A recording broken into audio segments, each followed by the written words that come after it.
Well, good morning and welcome to this Friday edition of our James Devotional. This is actually a special Friday for us because we are about to go on vacation.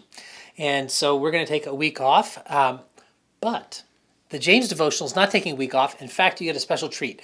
Pastor Christian Hernandez is coming in, and he is a good friend of mine. He's a wonderful preacher, incredible communicator, and just a super godly guy. I just love being with that guy. He is going to be leading our devotions for the next week. And so I'm excited to tune in and watch them myself and be able to be in your shoes. So anyway, I'm looking forward to that. But he'll pick up with us on Monday, starting in chapter 2, because we are just about to finish chapter 1. We're going to do the very last verse, verse 27. Okay, chapter 1, verse 27. Pure and genuine religion in the sight of God the Father means caring for orphans and widows in their distress and refusing to let the world corrupt you. So James had just talked about the fact that your religion is worthless if we can't control your tongue, right? And again, by religion, what he's talking about is just going through the motions, doing all of the religious things and showing up at the right services, all that kind of stuff doesn't make any difference if what's coming out of you isn't changed. And in this case, he's now saying, okay, you want to know what it really looks like to actually share the heart of God? It's to care for the people who are hurting. And he says specifically widows and orphans. And those two groups, the reason he picks those out are the same reason that actually throughout the Bible, those two groups were picked out. Mm-hmm.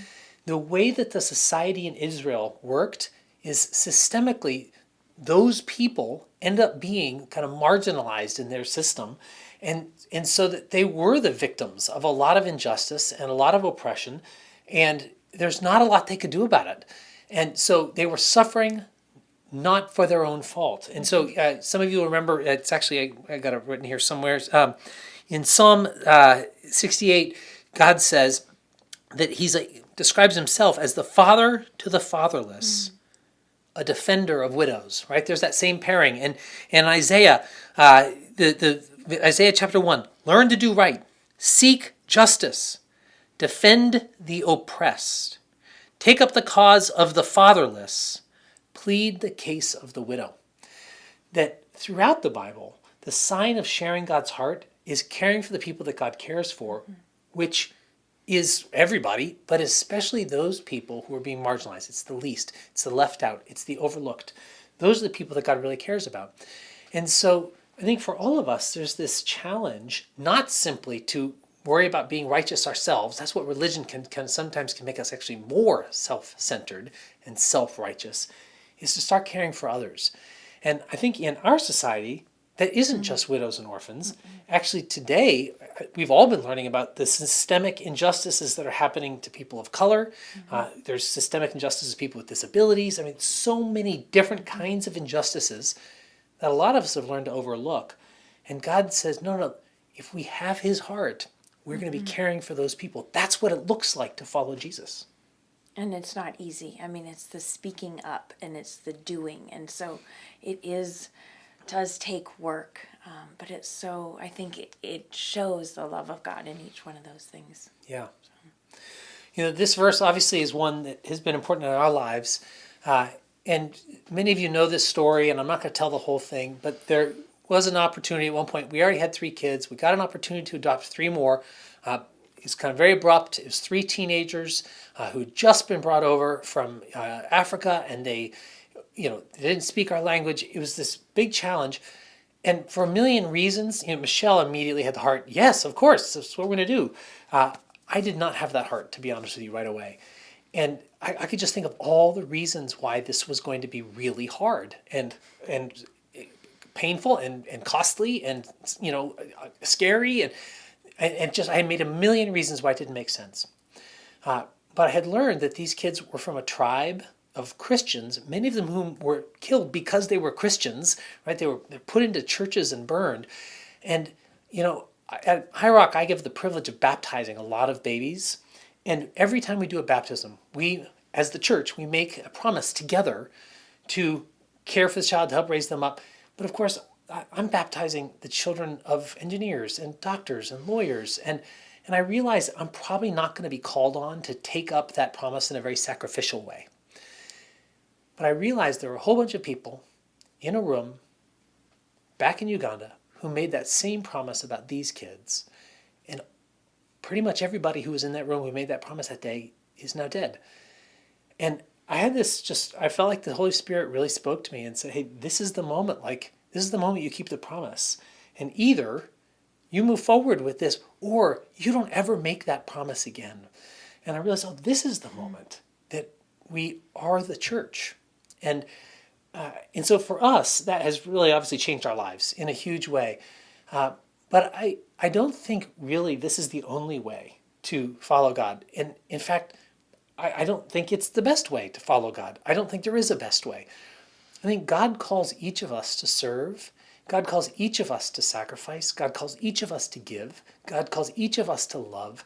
God calls each of us to get involved. And so the way that God is going to call you is different from the way that God has called us. But God's going to call you.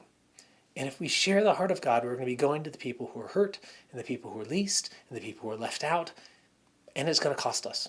And I think that's what it is to have true religion.